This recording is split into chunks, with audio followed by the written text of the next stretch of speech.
This is the Mile High Five podcast with Carl Jensen and Doug Cunnington. We have authentic conversations about the journey to FI, health, happiness, and some very odd tangents. We interview FI experts, side hustlers, people on their way to FI, and those who have reached the other side. Join us every week, and if you want the show notes and links and all that other stuff, head over to milehighfi.com. Hello, world. Welcome to the Mile High Fi podcast. Today we have Kyle Landis-Marinello, who is an environmental lawyer and personal finance enthusiast. He even wrote a book called Personal Finance and Investing. Doug and I met Kyle at Economy and bonded over beers. Too many beers. Both times.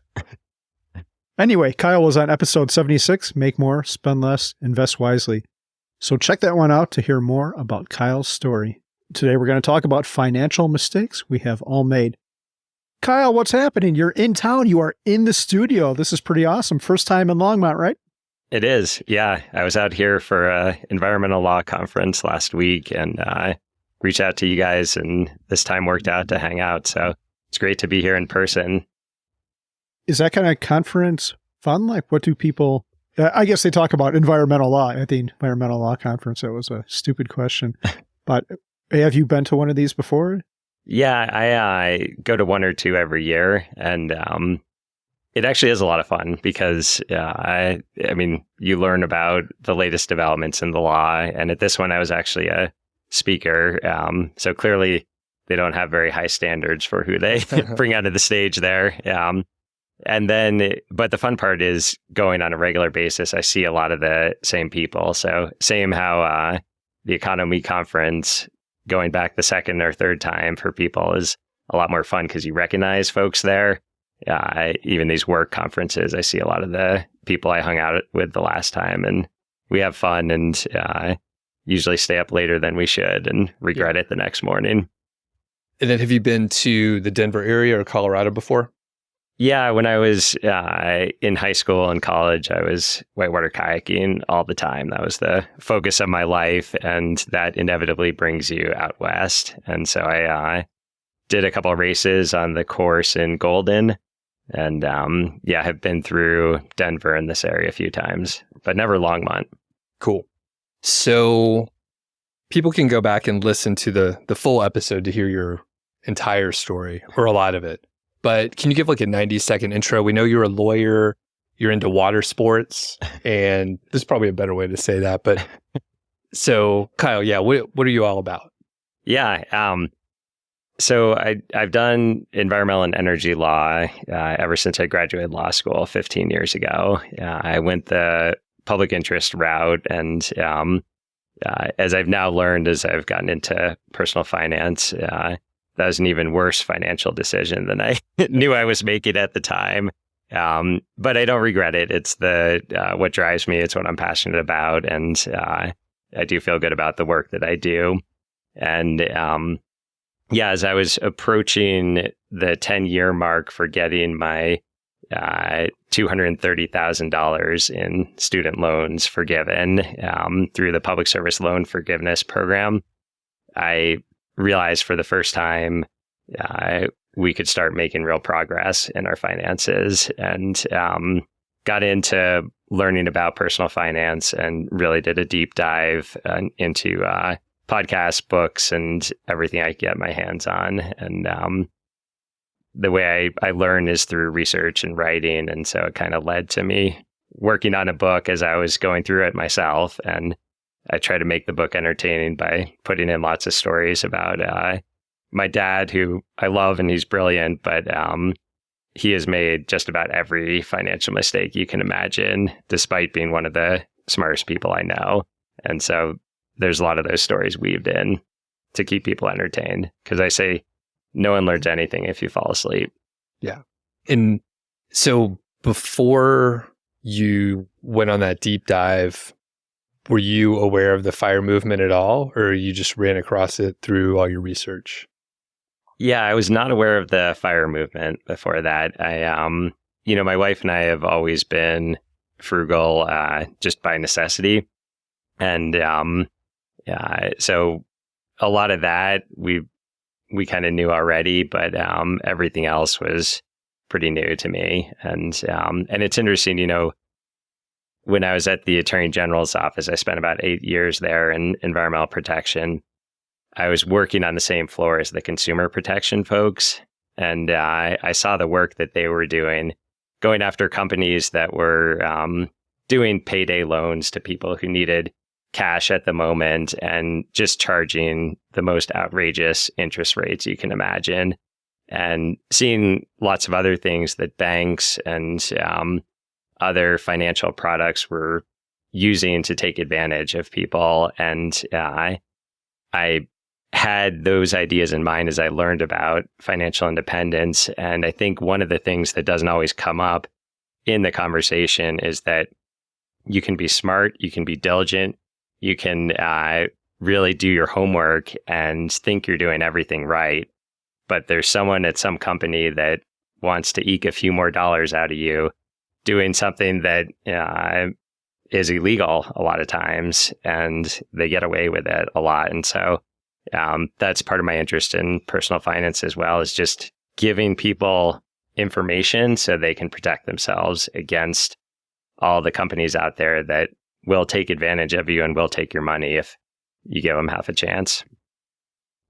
Consumer protection, that reminds me of the cornballer episode of Arrested Development. Do you remember that one, Doug?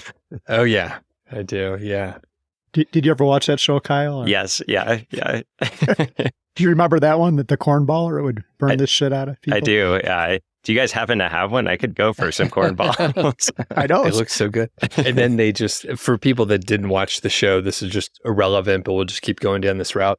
But then they started selling it in Mexico. They're like, we can't sell it in America. We'll sell it south of the border. Yeah. And then the infomercials were then in Spanish. Yeah. Has anything like that ever happened, Kyle? Or you can't sell here, so they push it to some other country that has lesser protections? So it's really sad, but it's happened more than you would imagine. So in the environmental law world, it takes a while, but eventually harmful toxic products do get outlawed. And it's actually not usually the US that's first. It's usually a country in Europe that outlaws a product, and then the US follows shortly after. But then you have a lot of countries that haven't outlawed it. And sadly, there is a history of those products being shipped off to those other countries to be sold there. And I mean, completely unethical, but technically allowed at the time. And not a good way to do business. I don't think those people sleep well at night. Oof, not good. Yeah. Well, that's a perfect transition over to our topic of the day, biggest mistakes that we've made. And I think there's a focus on financial, right? So we'll do financial mistakes, and we'll kick off with our guest, and we're each going to go around, present our dumbest or biggest mistake, and then make fun of each other. I think that's what's going to happen. This is an unusual episode. We're recording in the afternoon, and we're actually drinking beer for the listeners out there. We're sampling. It's kind of an experimental thing, and I don't know if I love it. I made it, but I don't know if I love it. So it's a Belgian beer. It's like 1.5% to 2%. So what do you guys think of it? I'm not super schooled on Belgian beers, but I don't know. I think it tastes pretty good. Cool. Yeah, it's good. And at that low ABV, it's like basically hydrating. It is. Yeah. And I mean, I dry hopped it. So there's some hop character, and there's like a little banana aroma, that's the Belgian part. Do you smell the banana? I do. Yeah. Okay. All right. So now we can move on. And Kyle, biggest mistake. Yeah. So I'll admit, I didn't really rank them or think of them in terms of the largest amount of dollars. I focused more on what would make for a good story. Good. And the first one that came to mind was because I'm visiting you out at your place, Doug, and I know you went to Georgia Tech, and a buddy of mine who lives out here in Lyons also went to Georgia Tech, and he gave me a ride here this afternoon. I'm going to see him tonight, and he took me to Georgia Tech for an interview when I was a high school senior, and I knew him from kayaking, and since he was already there, I figured he would know where to take me. And but classic Scott, he was running late. And so when I get to campus, I'm actually worried I'm going to be late to my interview. And this is for a presidential scholarship. And so a lot of money at stake. And I'd only applied to 3 colleges, and Georgia Tech was one of them. And so I really wanted to do well at the interview. But we arrive a little late, and I just have to run across campus to get there on time. And I get there and I meet the people who are interviewing me, and they're on one side of the table and then I'm on the other side, but it's only a few feet between us. And I sit down, and as I sit down, I notice that my fly is wide open. And I just see my boxer shorts just showing through my pants. And of course, I realized in that moment, the pants I had worn, I had that problem. Whenever I ran, the fly would come down. And it just never even occurred to me to get a different pair of pants to wear to an interview. And that was probably the worst interview I've ever had, because I couldn't even hear the questions they were asking. All I could think about was, how am I going to get out of here without them noticing that my fly is down? And so not surprisingly, I did not get that scholarship. I lucked out and did get an even better scholarship at Emory University, where I ended up going. But yeah, if I had got a better pair of pants, then maybe I would have that scholarship money available to me as well. Oh, man, that's rough. That's really rough. Carl, do you have any tips for keeping your fly up? I don't know. We were talking about, if everyone listens to the Soundcheck, we were talking about pants. Are your fancy, what are they, Banana Republic pants? Did they ever have this issue before? You know, number one, I didn't have to run in them, so I'm not sure, but we could try it out later. I don't know. No, they usually stay up pretty good. If my fly's not up, it's my own fault for, not remembering. Yeah, it's weird. I have had this issue with a pair of pants or shorts. I don't remember. Oh, it's a pair of shorts, because Mindy's always pointing it out to me. So yeah, I don't know what the solution is. When we come out with Kyle Clothing, and again, listen to the Soundcheck to hear what we're talking about. We will have pants that guarantee the zipper will stay up. We can even have like a safety thing, like a clasp, so the zipper guaranteed not to come down. What about Velcro? A Velcro fly? I don't know. It's just an idea. It'd be fast acting. Remember when jeans had button flies on them, which was a stupid idea. If you really had to go, you're fidgeting there with the buttons. And they were supposed to be super comfortable, but I had one pair of button flies, and I don't remember them being like much more comfortable than other jeans. But I guess your fly doesn't come down. Yeah, I guess not. We'll have buttons on our pants. I think the problem with Velcro is that when you sit down, like, it could open up then, and it would announce to the world that your fly was open by making that sound Velcro makes. Yeah. So, Kyle, how did you get out of the situation? Like, did you have to stand up and kind of put your hand in front, or what happened there? Yeah, I had to literally like grab my shirt and kind of hold it over as I stood up, which was probably like just bringing attention to the fact that my fly was down. So, but Scott was there when I finished the interview. He was picking me up afterwards, and the interview had actually gone long, and so I was running back to the car where he was, because I didn't want him to have to wait for me. So I get back to the car, and when Scott tells this story, I should have had him do it here when he was earlier. He'll actually pull his T-shirt out of his zipper and say, "That was how I looked when I arrived." Oh, man. Okay. That's a pretty good one. So do you have another one? So you can tee up 2 here, and then we'll go around. Sure. Yeah. So I think that, and this is a common one, especially for folks my age. I'm in my early 40s, but it was waiting too long before learning about financial independence and personal finance, learning about investing. And that's something, it's still a conversation I need to have with my wife about how do we kind of get our 3 kids up to speed on some of this? How do we involve them in money discussions early on? Because I know that's what you're supposed to do. I know the research pans that out, but it's actually hard to do in practice. And some of my kids are already resistant to talking at all about money. And but I do want them to learn at least the basics as early as possible, rather than what most people do, which is, quite frankly, most people never learn about this. But there are a lot of us who come into it when you're already in your 30s, 40s, 50s. And at that point, you've just got fewer options for what to do. There's still a lot you can do. But as we all know, compound interest, the earlier you start, the better. And until a time machine is invented, you've got limited options when you get older in life when you first learn about it. How old are your kids? They are 15, 12, and 10. Would they know what an index fund is, if I asked? No. Even though I've written a book that talks in depth about index funds, only one of my kids has read the book, and she didn't actually read the whole thing. She just skipped through to see the funny stories about grandpa.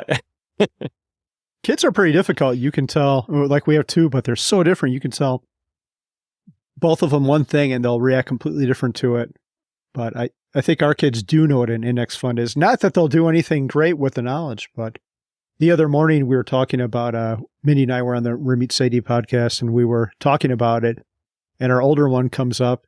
We're like, hey, Claire, do you think we're too focused on money? Do we talk about too much? And she's like, you talk about money all the time. I wish you both would just shut up. Like, all righty then.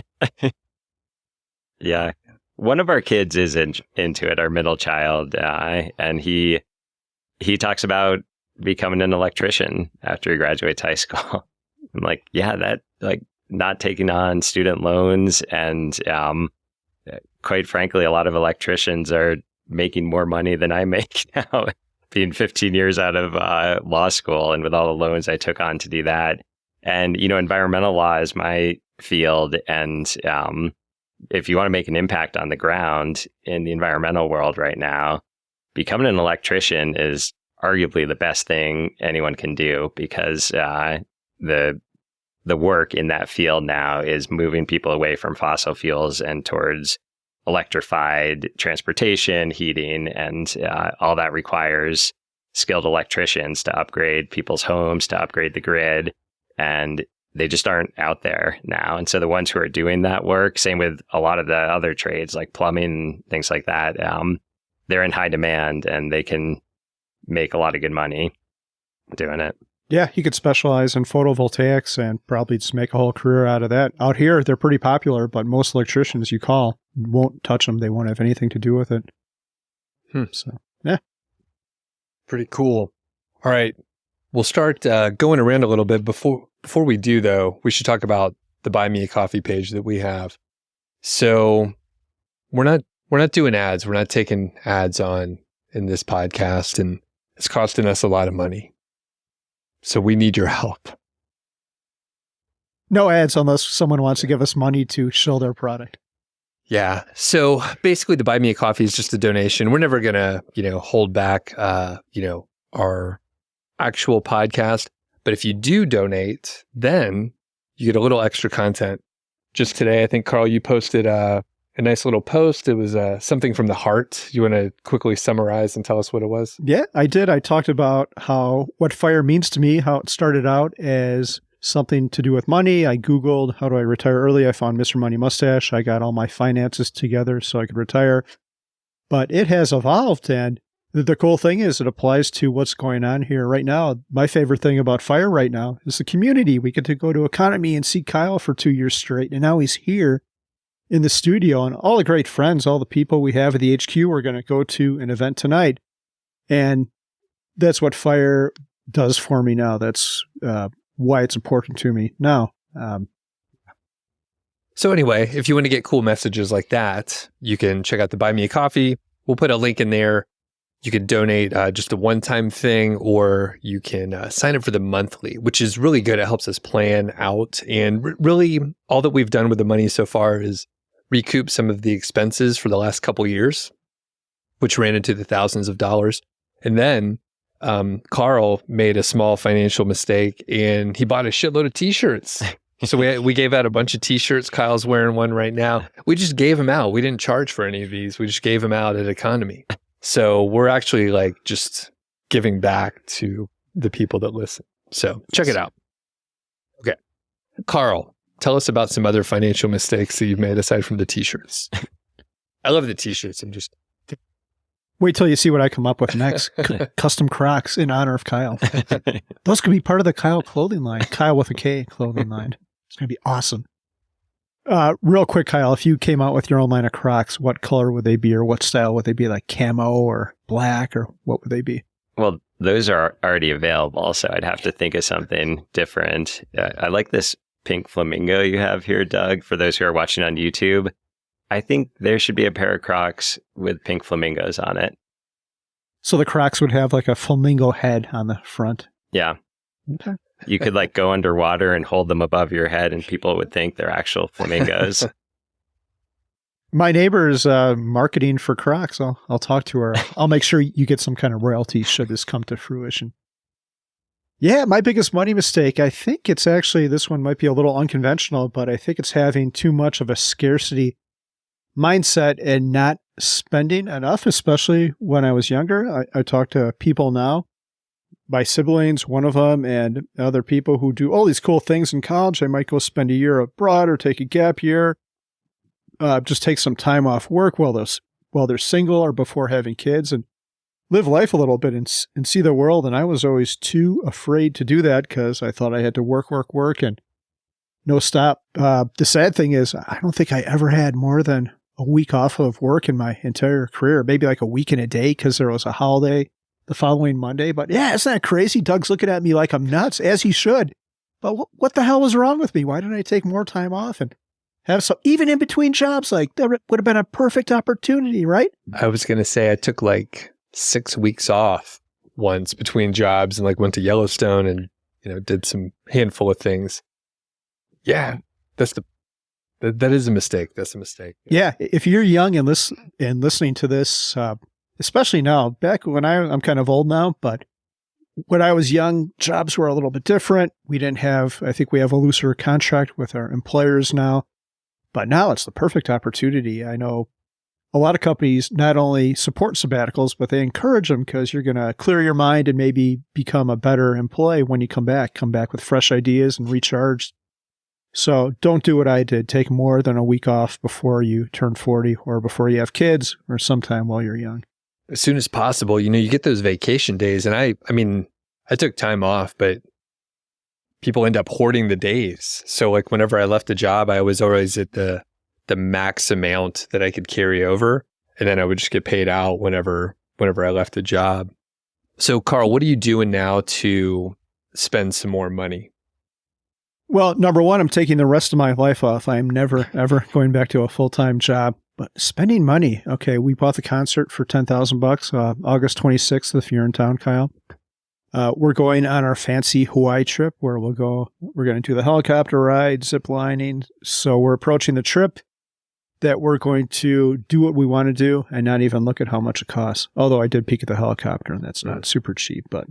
Yeah. How much does that cost per person? I think it's about $350 per person. And we're paying a little bit extra to have a nicer ride. Nice.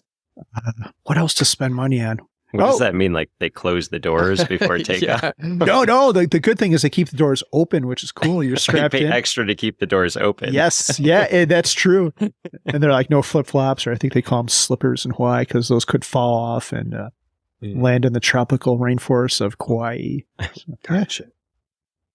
What else do you get extra for the extra money for the helicopter ride? You get a smaller, it's not a 6-seater or an 8-seater, it's a 5-seater. So the pilot is on the front left, and then there's a middle front seat, and that is the only passenger who will not sit next to a window. So then there's 2 in the back and 1 to the right. Got it. So cool. Yeah. Awesome. Yeah. And, just in the last, 6-8 months, I have seen, you're spending some more money. You're like, buying some convenience and buying back some more time. So you're making progress. I like it. Doug and I are going to have a big announcement soon. It involves a book, but part of it is we're going to go up to your fancy, what is it, Melanzana? Melanzana, yeah. It's a clothing store. It's so fancy. This is kind of like the Rodeo Drive of Colorado, of the mountains. You have to make an appointment to shop there, right? You can't even just walk in off the street. Is that true? That's right. I think, and the thing is, it's like in August. So it's like several months out. Like the very end of August is the first appointment that I could get. So are you serious? Yeah. I needed to chat with you to make sure we could like take a day off on like a Wednesday and drive out there. Oh my God. That's crazy. Well, maybe we could have another session up there in the mountains. Yeah. Just to go to that store and work on our project. Yeah. Yeah. Cool. Any other mistakes, Carl? My other mistake was we had an investment back in 2016 where we had the opportunity to buy into a trailer park. We did that, and that worked out fine. It outperformed the S&P 500, but what I sold to buy that investment was Apple stock. And if you've paid attention to Apple, since it happened, that was a very, very poor move. I was smarter than I was too smart for my own good or too dumb for my own good. Well, you never know. You never know what the stocks are going to do, but it seemed like a good idea at the time, I guess. Well, it was a bad idea. I thought the phone market was saturated, but little did I realize that people just trade in their old ones for new ones when they come out.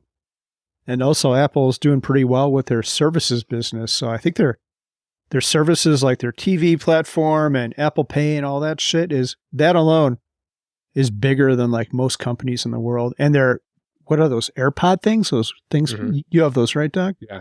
That's like, I think their AirPods business is one of the top like 20 biggest businesses in the world if it was a standalone business. That's crazy.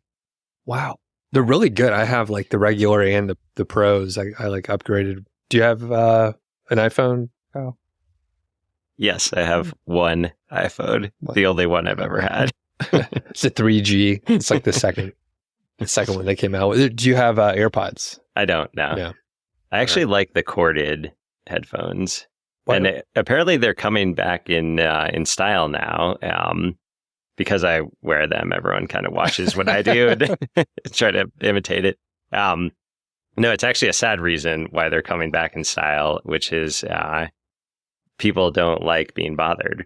And so if you can actually see the cords, they figure someone's less likely to strike up a conversation. Whereas if you've got the AirPods in, and especially if your hair is kind of hanging over, not a problem for you, Doug, but people might not be able to see them. And but I like the corded ones. I think they just have better sound generally. And everyone I know who has had wireless headphones, there's always a connection problem that happens at some point.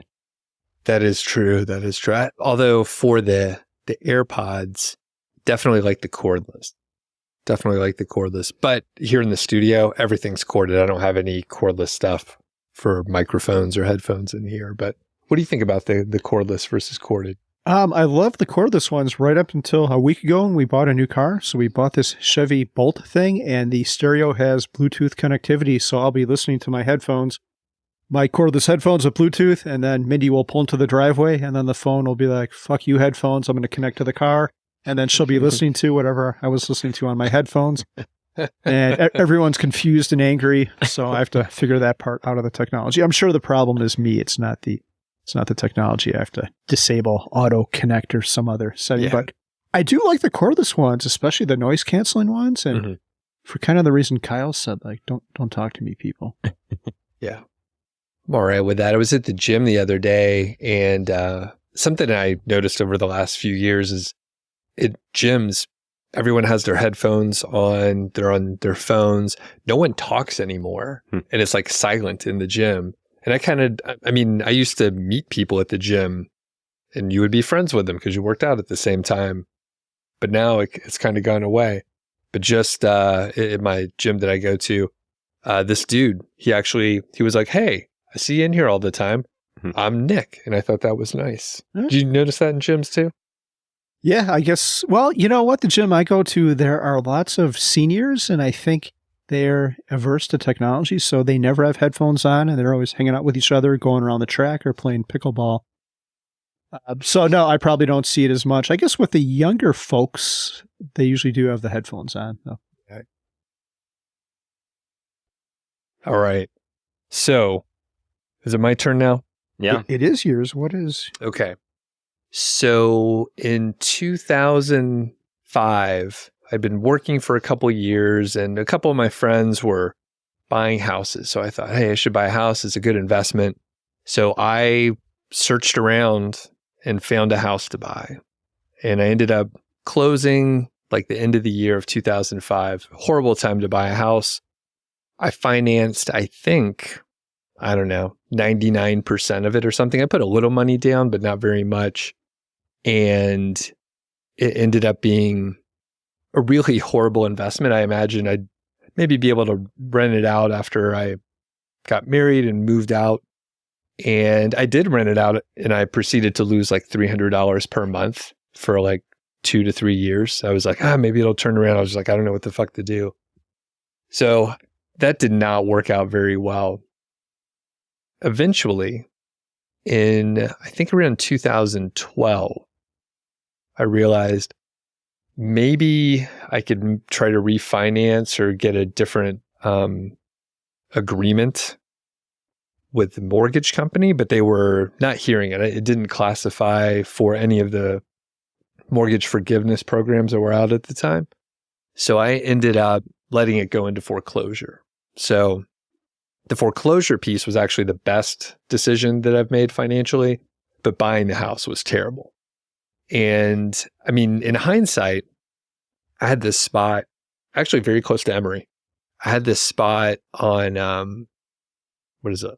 It was like in Virginia Highlands. It was like Virginia Avenue or whatever, one of the main roads. I had this basement apartment that I was paying like $500 a month. I should have just stayed there for like several years. I was traveling at the time. I wasn't there very often. It was a little dungeony, dark apartment and it was so cheap. And if I just would have stayed there, I could have saved so much money. The foreclosure was a little tough to deal with. It's kind of hard to navigate or get good advice about strategically letting a mortgage default. Most people will tell you it's a bad idea. It probably is, but it worked out great for us. Like we didn't need to borrow any money or buy a house or anything like that. So my credit score was hardly impacted.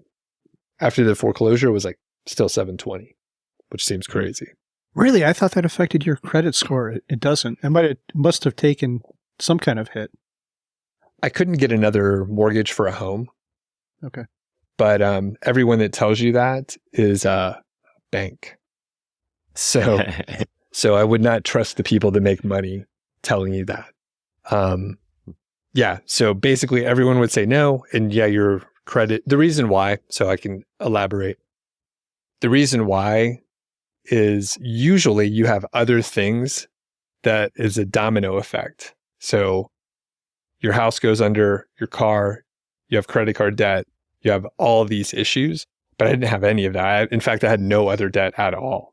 So once that went away, it didn't matter. And I was like, well, I'm not going to buy a house. I'm not going to buy a car in the next 7 years. So my credit doesn't matter. And then afterwards, I was like, oh, it didn't matter anyway. And did you know what day I assume you knew what day the bank was going to take over the thing, so the sheriff didn't come and put all your stuff on the curb, right? Like you were out of there by whatever date that was. Yes. And the thing is, I had already moved out and I was renting it out. So this goes a little deep. And because I'm detail oriented, I could like look at the dates and I was renting it out the whole time that I wasn't paying. So I recouped a little money. I made like $14,000.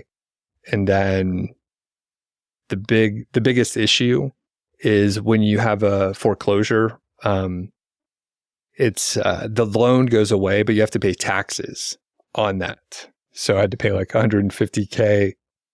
Sorry, the mortgage was $150,000. So I had to pay taxes on $150,000, basically. Mm-hmm. So I had to pay a few $1,000s. It was a good move. Got it. And I rented it out, which is ballsy, right? So I rented it out the whole time while I was not paying the mortgage. Yeah. I think it's good you talk about this, Doug, though. And, there are a lot of people in the personal finance space who a lot of the big names will actually say it's morally or ethically wrong to take out a loan and then go into foreclosure and not pay it back. And I just could not disagree more. Like I think that the whole financial system is set up to benefit the wealthy companies, the banks, financial advisors, a lot of those folks at the, and it's the people actually consuming those products, people taking out a mortgage and then finding themselves underwater who often end up getting a really bad deal. And it's interesting, like being a lawyer and having gone to law school, you have to take a course on contracts. And one of the things you learn about contracts is it's not illegal to break a contract. In fact, it's perfectly legal, and it's a right that you have under the contract in a way to breach it and then accept the consequences that flow from that. And so I see it the same way with mortgages, that if you find yourself in a situation where it's actually better to get it foreclosed on, and you're okay with the potential impact to your credit score, there's no guilt or shame around that. When the bank gave you that mortgage, they wrote the terms of what happened if you stop making payments, and they agreed to them. Yep. Thank you, Kyle. You're the only person who's ever said that. I actually had, when I explained it to my parents, they actually had a little bit of an issue. My mom, like even more, she's like, it's just not right. And I was like, I read this horrible long closing document that was like 100 pages long. And it specifically outlined exactly what happens if I stop paying. And it's very clear. And that's what we all agreed on when we signed all those documents. So I was like, I have no issue with it. Also, I'm really morally flexible. So like, it wasn't a huge stretch, but I did read the whole document, and I was like, this is what we all talked about. So I think I'm fine with it. But legally, no issue. So how long did you have to wait before you could get another mortgage? 7 years. But my wife the house that we bought in the meantime, she just bought it. So it was in her name. Okay. So we knew like it was going to be fine either way. And because the home that I'm talking about with the foreclosure, it was only in my name. Okay. And I'm sorry if I missed this detail, but did you try to negotiate with the bank? I think some banks would maybe reset the price, or I don't even know what that's called. I did. And they said no. They just said, no, we can't do anything for you. So I think I called maybe like 4 or 5 times, and it was like the same thing every time. The other part, people often worry about getting called by the mortgage company or other collectors, They called one time, which I think they're allowed to do. But then if you send a certified letter to them to say, don't call me anymore, they legally can't call you anymore. So I just got the one call. They called one more time. And then I said, did you know that you guys accepted a certified letter? And they said, no, we're really sorry. And I never heard from them again. And then they auctioned off the house on the court, the courthouse steps, metaphorically. I don't think it was actually outside. Could you have tried to buy it back for a lesser price? I think so. That would be, I wonder if there's any issue with that. That would have been awesome. I think it sold for like 105. So I owed like 150. I think it's a nice house now. It's over in Edgewood. So I don't know if you know the area near Little 5 Points down in Atlanta. So yeah. It was a up and coming neighborhood. I thought it was going to be a good move. And I'll quickly throw in the other failure with the house was I kind of started house hacking, and then I didn't do anything good with the money. So instead of like paying off more of the mortgage or saving or anything like that, I think I drank it all up, or I don't know what I did. It was gone. So I guess in hindsight, it's good I didn't pay more down on the mortgage because I just let it go away anyway. So maybe if I put it in my 401k, it would have been a good move. All right. Any tips for people on purchasing a house because their friends are? Yeah, it cracks me up. I think the majority of people still think. Actually, I was talking to a family member about this. She was bragging how she bought a house and what a great financial decision it is. I'm like, well, I understand the emotions behind it, but if you run the numbers, if you're talking about pure finance, that probably isn't the right reason to buy a house. It's fine if it's an emotional, if that makes you feel good, but don't buy a house because you think it's a good investment, because it's not. Yeah, I think the reason it tends to work out well for people is because it's forced savings. That money has to go toward your mortgage every month, and so it doesn't get spent on something else.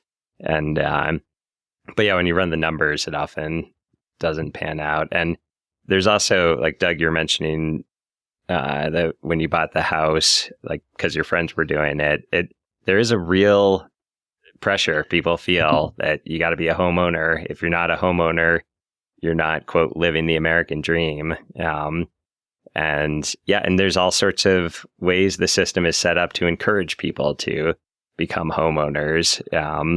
So maybe we're kind of segueing into one of my next financial mistakes, but I'll mention when we bought our house 10 years ago, we're looking everywhere. Where do we have some money to put down, even just to pay for closing expenses and things like that? We actually got a mortgage that didn't require a down payment, but there was still money we needed right off the bat, even just for repairs and fun things like drilling a new well at the house. And and I found out this retirement account we had, it was a Roth IRA, and one of the exceptions to the penalty provision, if you're under 59 and a half, is when you're making your first time homeowner purchase.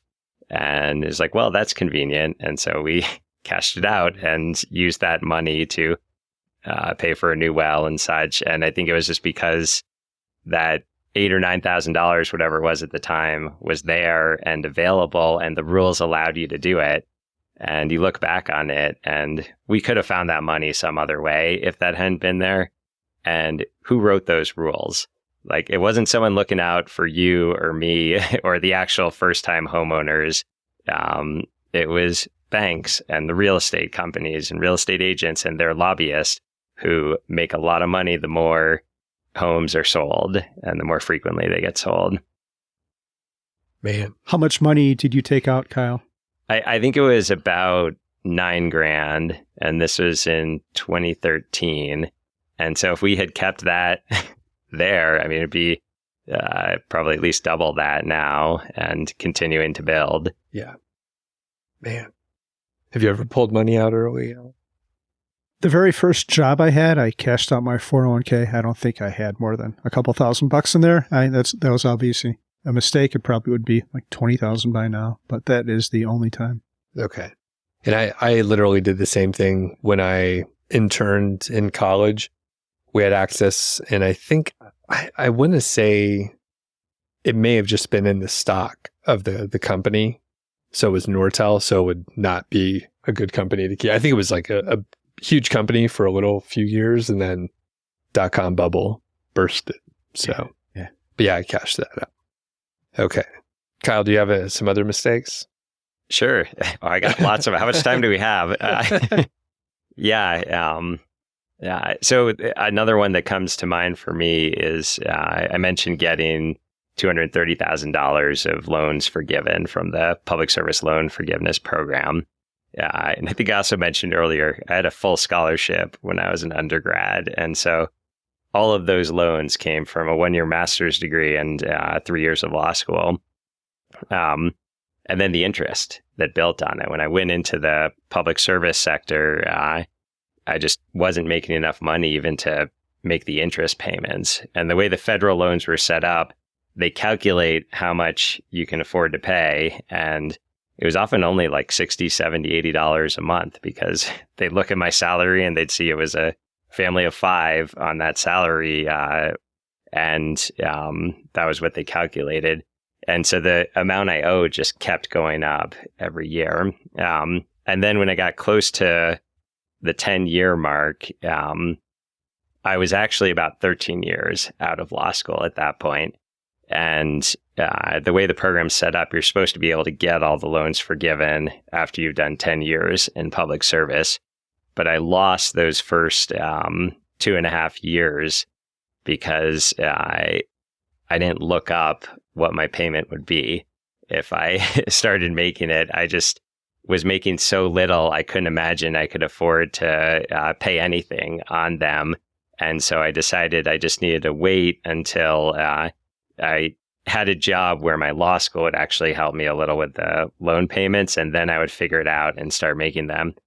And looking back on it, I think I could have made $0 payments during that time, which really? I didn't even know that was a thing. I now know it is, that if they do the calculation and they calculate you can't pay anything, you just set up the paperwork and it counts those $0 payments. And so I could have had the forgiveness a full 2.5 years earlier at no extra expense. That's crazy. For the people that don't know about the program, can you just summarize it really quick? Yeah, it's a great program. And actually, this conference I was at out here was hosted by the American Bar Association. And one of the reasons I'm involved in the American Bar Association is because they lobbied hard to get this program pushed through Congress about 15, 20 years ago. And they put together this coalition, bipartisan coalition, to support it. And they basically went to legislators and said, look, we have all these law students graduating from the top law schools across the country, and their payments are going to be so high that they feel like they don't have any choice other than to go into a big corporate law firm job so they can just afford to make their payments. And they were seeing the best and brightest minds going all into corporate law and realizing this wasn't great for the country. We want a lot of the best and brightest lawyers also going and being prosecutors and being public defenders and working public interest jobs in government and for nonprofits, working on things like consumer protection and environmental protection. So they created this program where if you do 10 years of public service and you make your payments throughout that time period, whatever's left on your loans at the end of it gets wiped out entirely. No taxes due or anything, which is good because I would not have enjoyed a tax bill on $230,000. So it's a great program. I benefited a lot from it. And I couldn't have done what I have been doing and continue to do if that program weren't available. Cool. Nice. All right.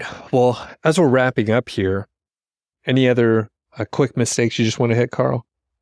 I stopped contributing to retirement accounts during the Great Recession for like 2 or 3 years. I just stuck my head in a hole like an ostrich and didn't pay attention, which was pretty stupid. Like the best time to invest in my entire life, I did nothing.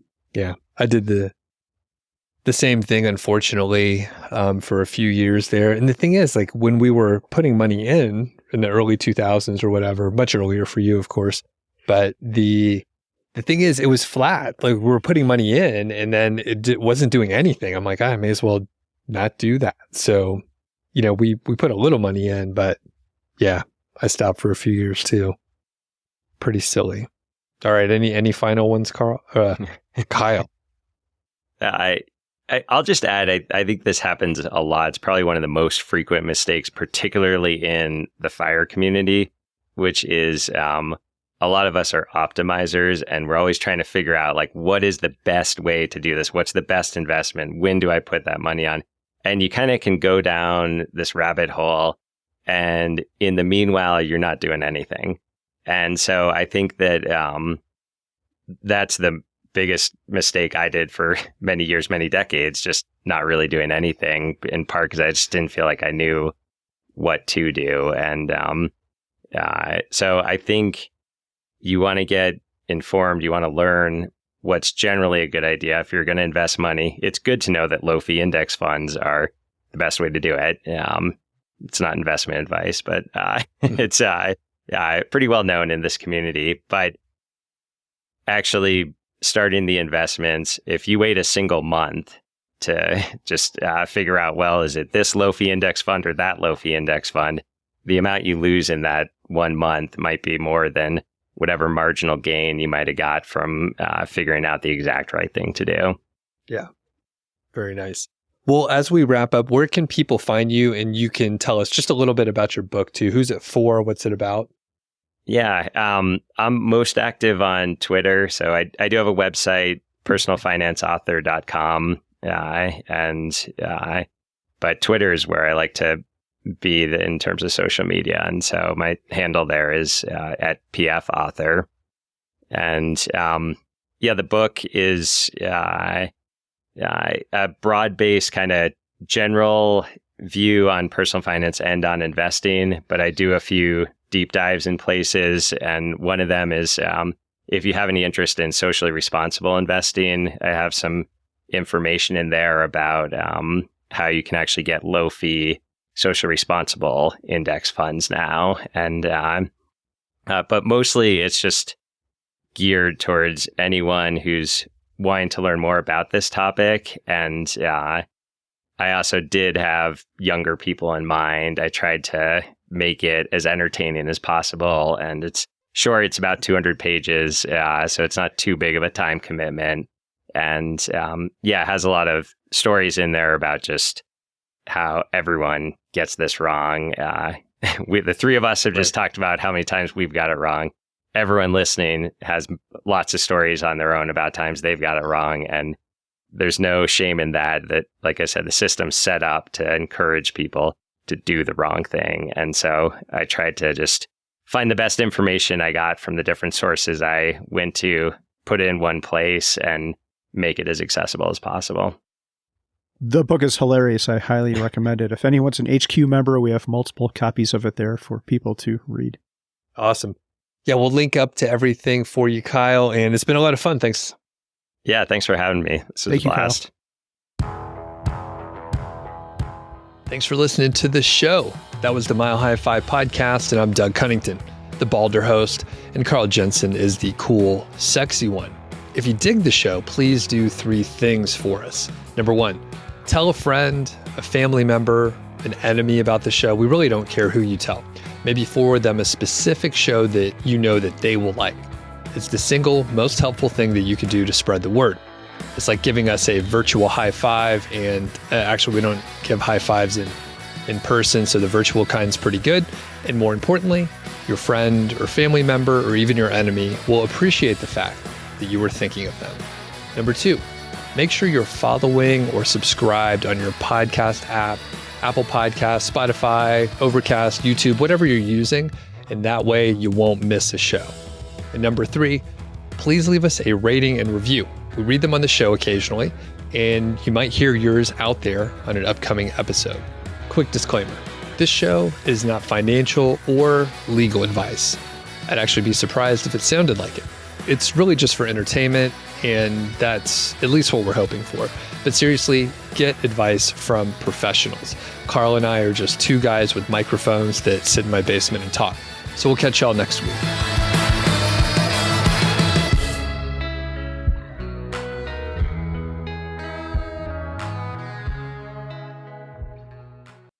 So I don't dress super nice.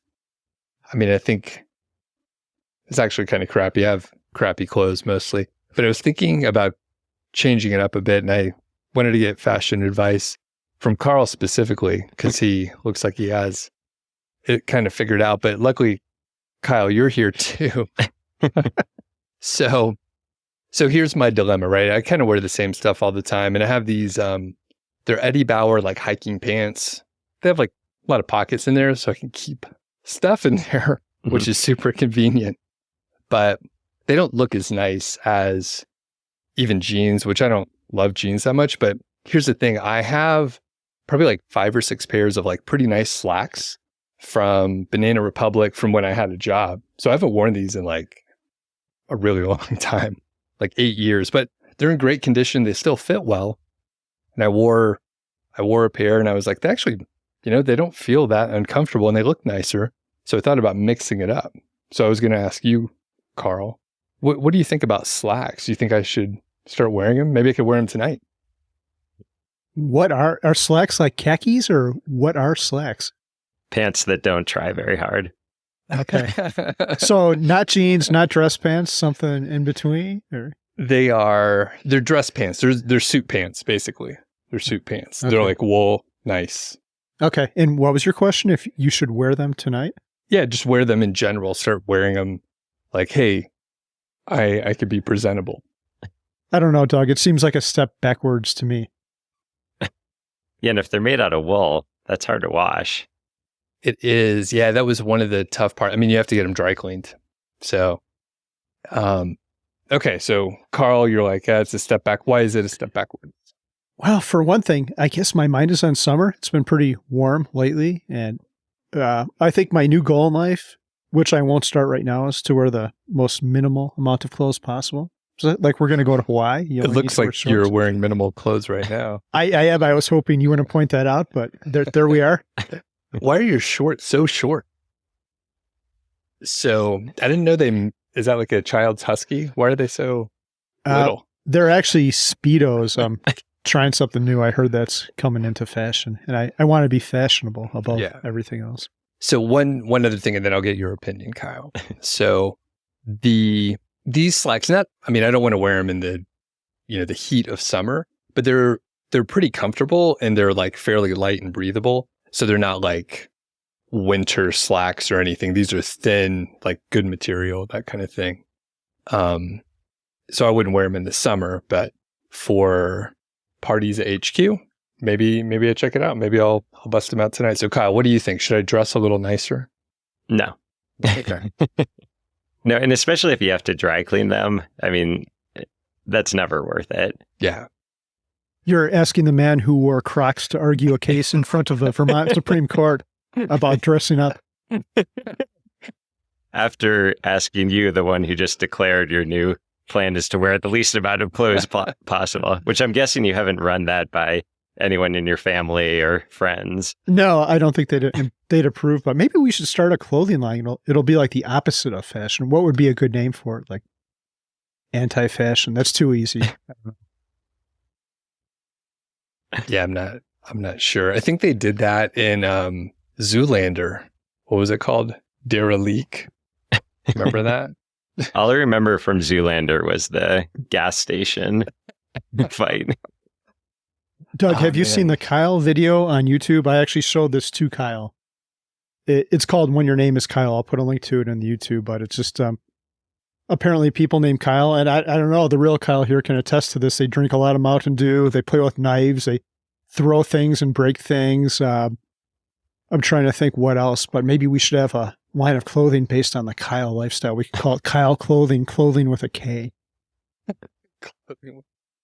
It's pretty good. Well, yeah, I went to the right people for the advice because I don't want to wear nicer clothes.